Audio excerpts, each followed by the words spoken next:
kabajamtoota dhaggeeffattoota keenya seenaa rasuula ergamummaa nabiyyummaa irraa kaasee hanga haleellaa Xaayifeetti isin biraan geenyeetti turre itti fufasaa qabannee dhiyaannee jirra.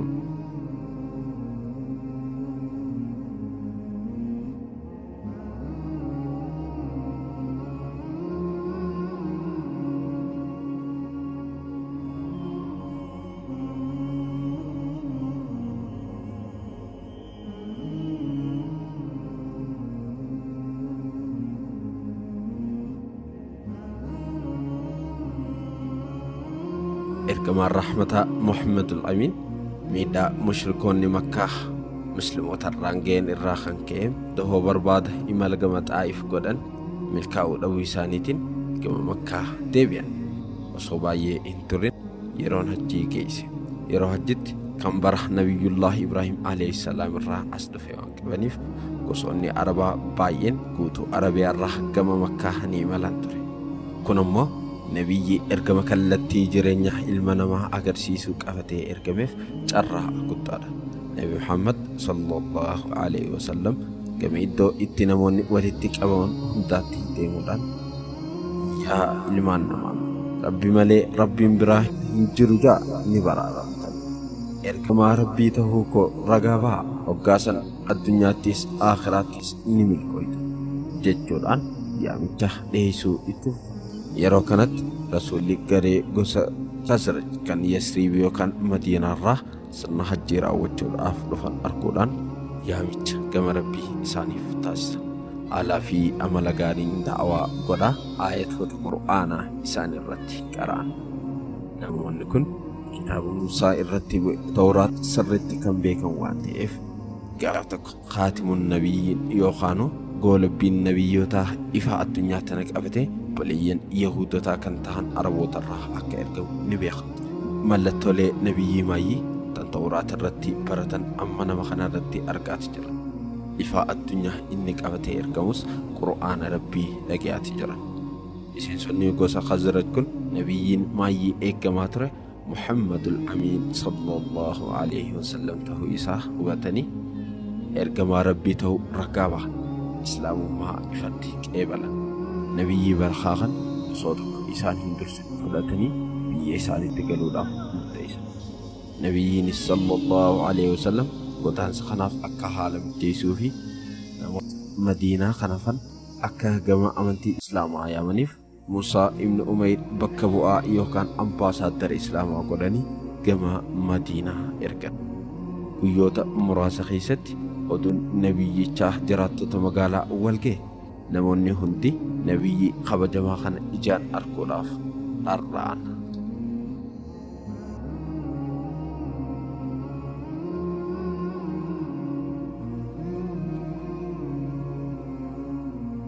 Maayyirratti haalli hundi ergamichaa hin booda Nabi Muhammad sallallahu alaihi wasallam mataa isaaniitii fi Abu Bakr Siddiq jalaa hambisuudhaan yookaan hordoftoonni isaanii yookaan musliimoonni hundi gama Madiinaa akka godaanan taasisan.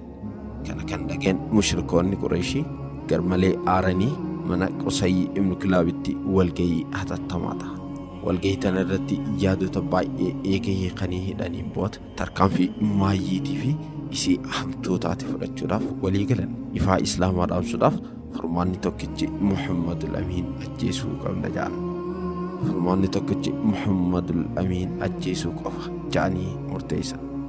Kanaafis gosti takka yookaan namni tokko qofti akka itti gaafatamaa hin taanee fi gumaa lubbuu akka hin kafalleef gosoota hundarra dhiironni jajjabootaan filatamanii isaan hundi bakka takkaa seefiidhaan dhawanii Nabi Muhammad sallallahu alaihi wasallam ajjeesuudhaaf halkan hoggaa dukkanaaf baallama qabatanii addaan deeman. Garuu isaan rabbiin ergamaa isaa hamtuu hundarraa akka eegu hin hubanne.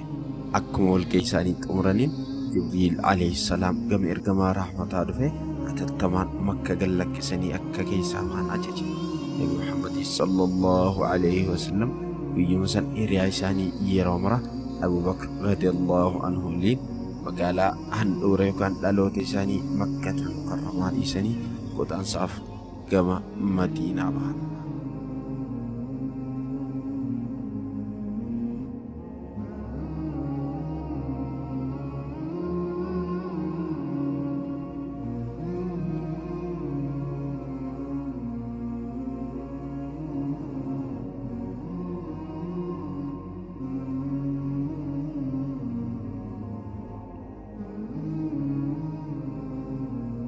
waraanni mushrikoota Makkaa Nabi Muhammad sallallahu alaihi wasallam ajjeesuudhaaf halkan guutuu mana isaaniitiin marsanii beeyisa isaa eeganii dhabnaan bakka ciisutti ajjeesuudhaaf hoggaa mana seenan nama ajjeesuudhaaf dharraan bakkatti hin agarre. Kan bakka ergamaa rahmataa sallallahu alaihi wasallam ciisaa ture Aliyyi ibnu Abu Xaalib ture. Qureeshoon isaan harkaa baafachuu Nabi Muhammad sallallahu alaihi wasallam itti garmalee aaranii humna furgaatu faradoo kan karaa irratti isaan dhaqqabee karaa irratti isaan hambisu gama daandii Madiinaa ergan. Loltoonni Qureeshii isaan hordofaa akka jiran kan hubatan Nabi Muhammad sallallahu alaihi wasallamii fi hiriyaan isaanii Abu Bakr radiyallahu anhu holqa yookaan goota tokko keessatti dhokachuudhaaf achi godhu. Holqichi hedduu nama sodaachisa. Jawwee fi qajjeebboon kan guutamedha. Abu Bakr Siddiq yoo wanti hamtuun gooticha keessa jiraattillee ergamaa rahmataa of caalaa jaalatan miidhaa yookaan balaan akka hin arganne jee rasuula alatti dhiisee ifii ol seenee goda jawwee hunda qaawwa tokko malee carqiitti takashe. Carqiin waan hanqatteef qaawwa tokkicha harka isaa itti maxxansee cufe seenaa jeen. Rasuulli sallallahu alaihi wasallam eega seenaniin booda garmalee waan dadhabaniif mataa isaanii tafa Abu Bakr irra lafa kaa'anii gachiisan. Yeroo kana Abu Bakr boolla yookaan uraa dhaabaa takkitti yaafte harka isaa akkuma itti maxxansee cufetti jira. Dadhabicharraa kan ka'e ergamaan Rabbii sallallahu alaihi wasallam akkuma gachiisaniin shilibsan. Irriiba owwaarraa kan isaan kaase waan akka bishaanii tan fuula isaanii irratti dhab jettu turte. Ol godhatanii hoggaa laalan Abu Bakr shanacha isaa dhaabatti maxxansee akkuma qabetti jira. Imimmaan ija isaa keessaa dhangala'uutu Nabi Muhammad sallallahu alaihi wasallam hirriibarraa kaase ture. Maal taate Abu Bakr ja'anii hoggaa gaafatan jawween isin harkattee akka narraa isiniin ittineef jee qaawwa yookaan uraa jiran hundatti carqii takashee uraa takkitti hafte waan hin cufuun dhabnaan shanacha kiyya itti maxxansee dhufe. Erga sirraftanii jawween keessaa dhuftee shanacha koona itti sose hirriibarraa na duraa dammeeyxan jee sodaadheetiin shanacha kiyya achumatti maxxansee qabee turus boodarratti laalaa obsuu dadhabeetiin imimmaan ija tiyyarraa dhangale hirriibarraa isin dammeeyse jee Abu Bakr Siddiq. Imimmaan dhangalaasaa summiin jawwee qaama isaa keessa deemaa jirtu caalaa hiriyaan isaanii kan if caalaa jaalatan sun hirriibarraa dammaquutu isaan laaleesse. Abu Bakr As-Siddiq ergamaan rahmataatii sallallahu alaihi wasallam jawwee qaama hiriyaa isaanii keessa deemaa jirtu akka hin miineef itti qaraanii du'aayii godhaniif hoggaa turaniif harki isaanii akka turetti deebi'ee fayyaate.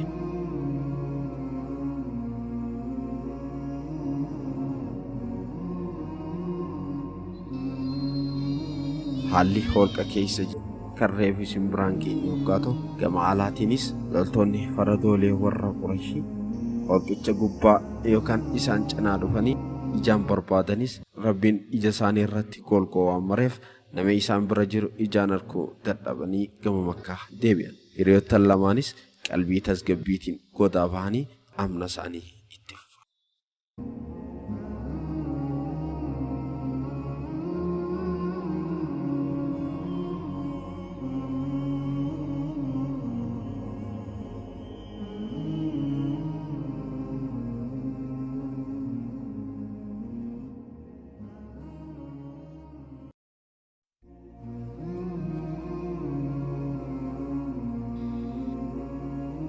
Gama biraatiin hiriyoottan isaaniin dura baqatanii fi jiraattonni Madiinaa nabiyyii jaalatamaa qeebaluudhaaf guyyaa guyyatti bahanii ala oolan turan.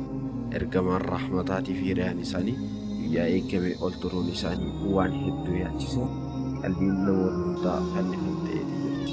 Dharraa nabiyyii rahmataa arguuf qaban irraa guyyoota baay'eedhaaf mukarratti bahanii eega turaniin booda waggaa 1438 akka irraa ji'a Rabiul Awwal guyyaa 12ffaa khashaboota nabiyyii hawwiidhaan eegaa turan san halaala arkanii jiraattonni Madiinaa gammachuu fi ililbeedhaan dachii garagalchan.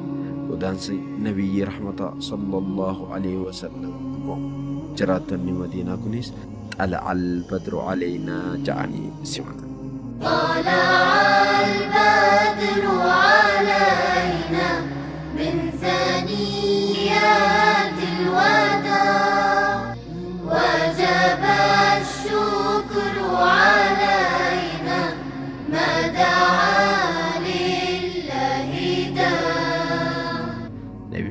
صلى الله عليه وسلم هكا مدينة سينا جراتني مدينة قوتا من خوسينا قوتا أنا بركوبات جاني أفيرا إرجم الرحمة صلى الله عليه وسلم من تكو سينني تكو ديسني تكو فتشيسو تكو كتسيسو برباد ما يرتي أجج ربيتين قال لساني ديمي مورا أبو أيوب الأنصاري قباتي نبي الرحمة تيس أجمع إسام برخ قباتي iddoo gaalattiin ifiin dheeytee itti dhaabbatte yookaan ciiste sanitti masgiidni nabiyyi ijaarame. Yeroo jiraattonni Madiinaa masgiida jalqabaa kana ijaaruudhaaf humna isaaniitiin irratti wal dorgomaa turan sanitti ergamaan rahmataa sallallahu alaihi wasallam dhagaa isaanii waliin kuuruudhaan hirmaannaa yookaan qooda gama isaanii bahaa turan. Magaalaan Madiinaa baroota dheeraadhaaf jiraattonnis gosummaadhaan irratti wal fixaa turan. ergamaan rahmataa sallallahu alaihi wasallam qubateen bood nagee harkatti baqattoonninis jiraattonninis musliimoonninis kiristaanonninis yahuudonninis nagaa fi jaalalaan wajjin jiraachuudhaan aadaa wal dandeessaa tan jalqabaa addunyaa kanaaf agarsiisa. Akka farreen islaamaa maqaa islaamaa balleessuuf haasa'an osoo hin ta'in bara addunyaa bira dukkana keessa turtee fi olaantummaa barbaadaaf gosaa fi amantiin walitti duulaa turan sanitti illee bulchiinsi islaamaa nabiyyi rahmataa sallallahu alaihi wasallamiin hogganamu gareelee xixiqqoo amantii biraatan isaan keessa turanii doohoo kan nuu bira kutanii diinni tokkolleen akka isaan hin miine gaachana ta'anii fi turan.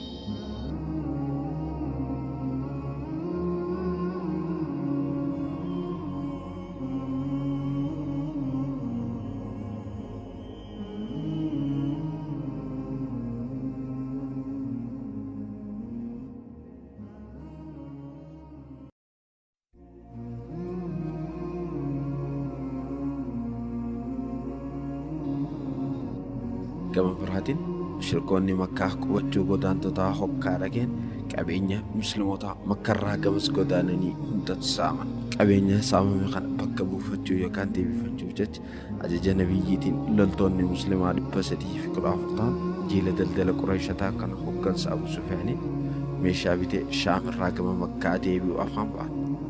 Haa ta'u malee Abu Sufyaan loltoonni muslimaa akka karaa irratti isaan eeggachaa jiru waan dhageenif karaa biraatiin meeysanii dabarsan.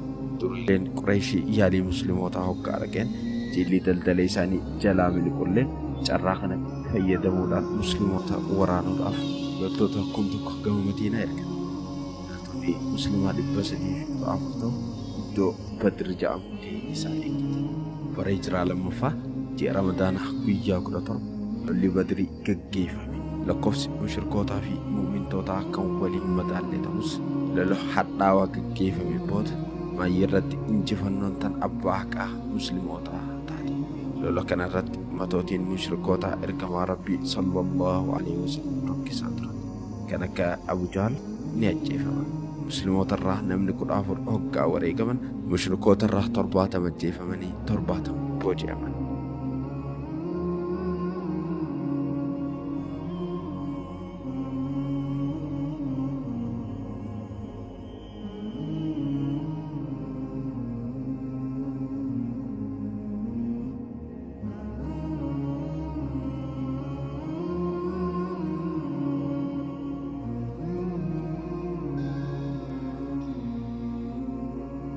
mootummaan islaamaa Madiinaa maadheeffatte humnaanis daangaadhaanis babal'achaa dhufte. Hiriyoota rasuulaa sallallahu alaihi wasallam kallattii hundaan da'waa bahanii addunyaa hunda gama islaamaa iyyaamuu jalqaban. Waggaa 10 keessatti ifaan islaamaa guutuu lafa Arabiyaa wal ga'e. Nabi Muhammad sallallahu alaihi wasallam lola Fatul Makkaa jedhamu irratti mushrikoota Makkaa cabsuudhaan Kaabaa asnaama yookaan xaawwatoota 360 kan Qurayshoonni gabbaran irraa walaba baasan. Lolaanis Qurayshota injifatanis diinota akkasitti isaan miidhaa turan. Warreen biyyaa isaan baasee isaan godaansisaniif dhiifama godhuudhaan rahmata yookaan waliif neensaaf ergamuu isaanii ifatti mirkaneessan.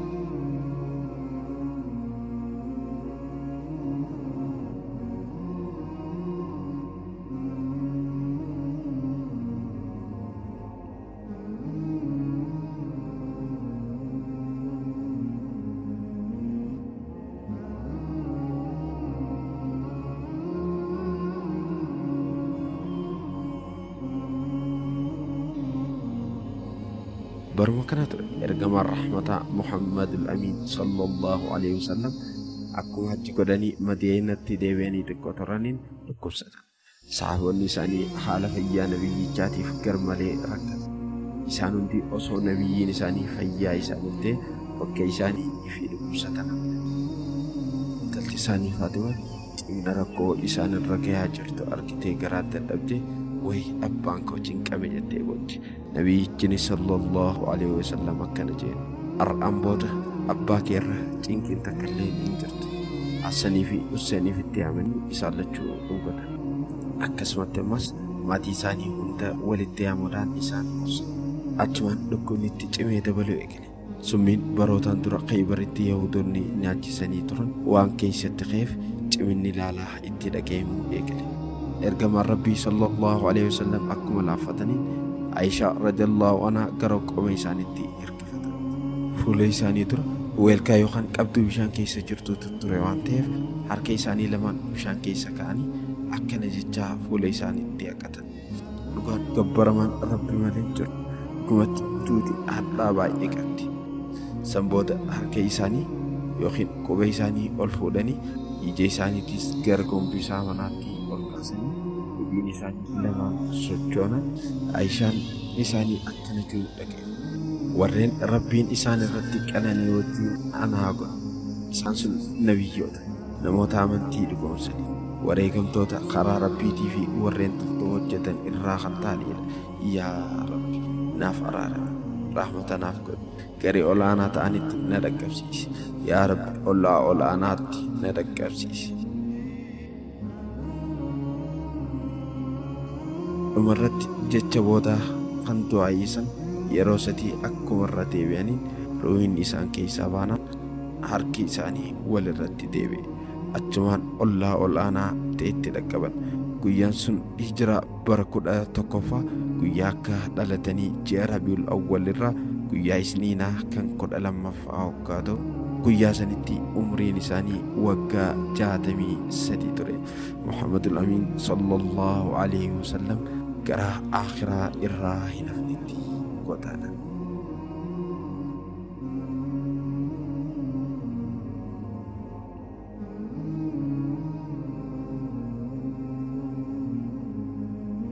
Nutis jannata keessatti Rabbiin ollaa isaanii nu haa godhu qajeelaa.